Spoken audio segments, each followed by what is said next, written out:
जय मसीह की हमारे भाई बहनों को हम आशा करते हैं कि आप लोग अच्छे और भले और स्वस्थ होंगे। और आइए हम आपके परमेश्वर का पवित्र वचन लेकर आए आप सबके बीच में। और हमारी पूरी वीडियो को देखना, तभी आपको समझ आएगा कि परमेश्वर क्या कहता है। आइए हम यहाँ वचन सीखेंगे, कुछ बात सीखेंगे। आज हम उपवास के बारे में सीखेंगे, ठीक है। और परमेश्वर हमसे क्या बात कर रहे हैं आज हम इसी में सीखेंगे। आइए हम प्रार्थना पहले करते हैं छोटी सी, उसके बाद वचन में जाएंगे। पिता, हम आपका धन्यवाद करते हैं, आपके चरणों में आते हैं प्रभु। अपने आप को परमेश्वर आपके हाथ में समर्पण करते प्रभु जी। हे पिता, मेरे जुबा के द्वारा प्रभु आप बात करें परमेश्वर प्रभु, नए प्रकाशन के द्वारा आप बात करें परमेश्वर प्रभु। पवित्र आत्मा, हम आपका धन्यवाद करते हैं पिता। हम विश्वास करते हैं कि आप हमारे साथ हैं। सारे आदर महिमा जलाल यीशु के नाम से प्रार्थना मांग लेते, आमीन आमीन। आइए हम देखिए, यहाँ ज़्यादा देरी लेते हुए ना वचन में जाएंगे। हम आज कुछ बात उपवास के बारे में सीखेंगे, ठीक है गाइस। और यहाँ 58 के 3 से हम पढ़ते हैं। देखिए यहाँ लिखा है, वे कहते हैं क्या कारण है कि हमने तो उपवास रखा परंतु तूने इसकी सुधि नहीं ली। हमने दुख उठाया परंतु तूने कुछ ध्यान नहीं दिया। सुनो, उपवास के दिन तुम अपनी ही इच्छा पूरी करते हो और अपने सेवकों से कठिन कामों को कराते हो। 4 में लिखा, सुनो, तुम्हारे उपवास का फल यह होता है कि तुम आपस में लड़ते और झगड़ते, दुष्टता से घूंसे मारते हो।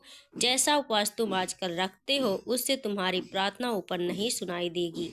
जिस उपवास से मैं प्रसन्न होता हूँ, अर्थात जिसमें मनुष्य स्वयं को दीन करे, क्या तुम इस प्रकार करते हो? क्या सिर को झाऊ के समान झुकाना, अपने नीचे टाट बिछाना, राख फैलाने ही को तुम उपवास और यहोवा का को प्रसन्न करने का दिन कहते हो? यहाँ बाद में आगे हम और पढ़ेंगे, पहले यहाँ हम पढ़ते हैं 3 में कि प्रभु कहता है, इज़राइल के लोग क्या कह रहे हैं, परमेश्वर से शिकायत कर रहे हैं कि हे पिता, वे कहते क्या कारण कि हमने उपवास रखा परंतु तूने उसकी सुधि नहीं ली।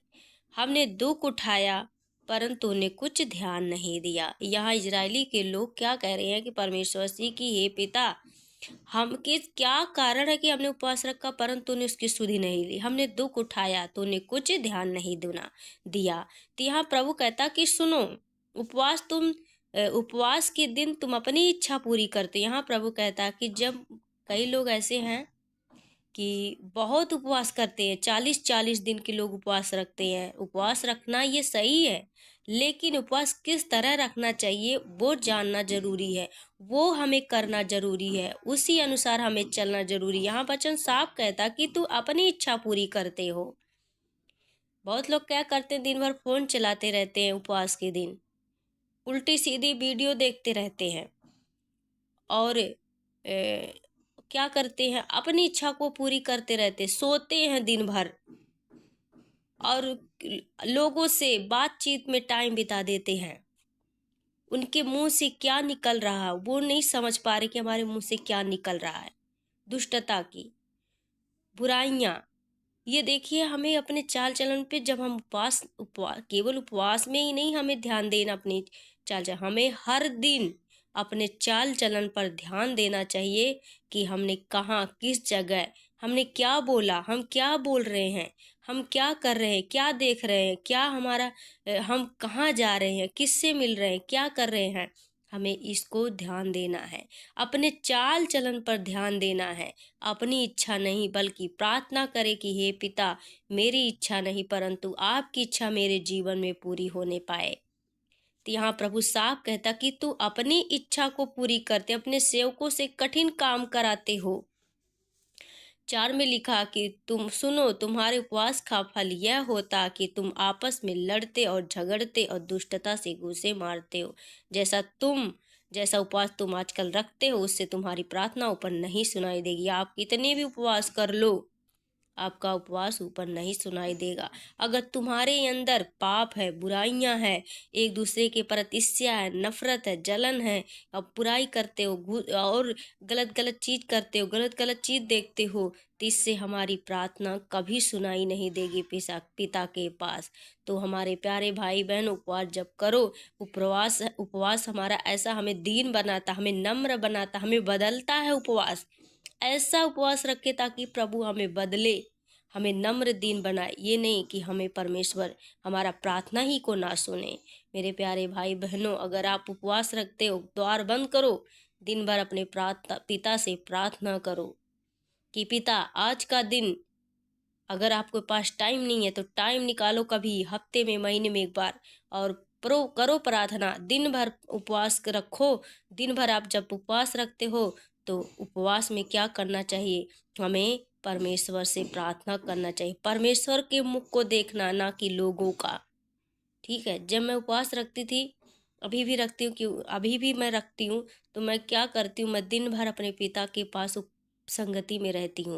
और मेरी छोटी सी बच्ची है, मुझे टाइम बच्ची से उतना नहीं मिल पाता, तो हम उपवास नहीं रखते। बस जितना टाइम हमें परमेश्वर के साथ बिताना होता है, हम उतना ही टाइम उपवास रखते, लेकिन रखते हैं।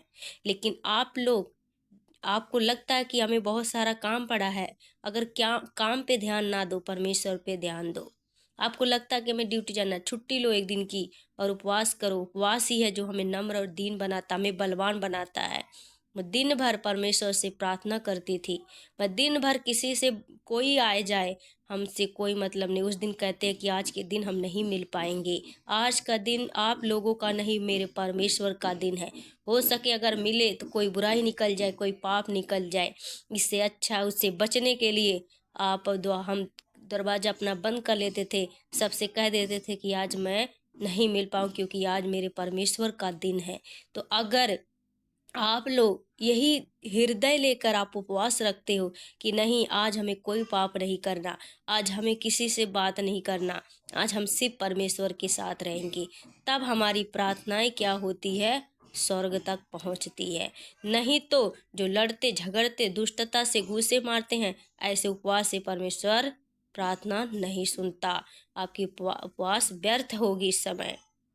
प्रभु देखो, यहाँ लिखा 5 में, जिस उपवास से मैं प्रसन्न होता हूँ, अर्थात जिसमें मनुष्य स्वयं को दीन करे, क्या तुम इस प्रकार करते हो?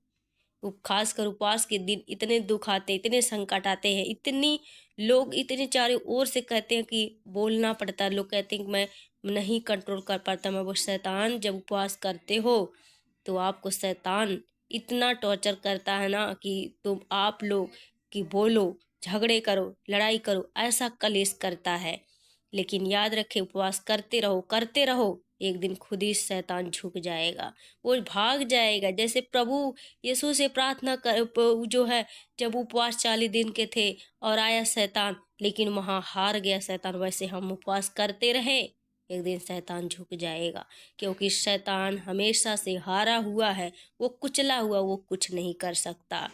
तो हमें क्या करना है? यहाँ देखिए, सिर को झाऊ के समान झुकना, अपने अपने नीचे टाट बिछाना और राख फैलाने को तुम उपवास और यहोवा को प्रसन्न करने का दिन कहते हो। लोग कहते हैं बाल खोले रहते हैं, वैसे टाट बिछाते हैं, राख फैलाने को उपवास कहते हैं। हमें ऐसा उपवास नहीं करना जिससे हमें पिता प्रसन्न ना हो। हमें वो काम करना है जिससे हमारा पिता प्रसन्न हो। यहाँ लिखा है, देखिए, जिस उपवास से मैं प्रसन्न होता हूँ, क्या है वह यह नहीं कि अन्याय से बनाए हुए दासों, अंधेर सहने वालों को जुआ तोड़ के उनको छुड़ा लेना और सब जुओं को टुकड़े टुकड़े कर देना। क्या वह यह नहीं कि अपनी रोटी भूखों को बांट देना, अनाथ मारे मारे फिरते हुओं को अपने घर ले आना, किसी को नंगा देखकर वस्त्र पहनाना, अपने जाति भाइयों से अपने को ना छिपाना। यहाँ प्रभु कहता है कि जो टुकड़े मांगते हैं, अंधेर सहने वालों का जुआ तोड़ो, और क्या करना में अपनी रोटी को भूखों को बांट देना, अनाथ को घर ले आना, किसी को नंगा देखकर वस्त्र पहनाना। ये है, ये इस उपवास से परमेश्वर प्रसन्न रहता कि अपनी रोटी भूखों को दो, उनका आदर करो, प्रेम करो। इससे परमेश्वर प्रसन्न, ना कि झगड़े लड़ाइयों से, कलेश से, इससे नहीं। तब तेरा प्रकाश पाँव फटने के समान चमकेगा और तू शीघ्र चंगा हो जाएगा। तेरा धर्म तेरे आगे आगे चलेगा, यहोवा का तेज तेरे ऊपर रक्षा करते चलेगा।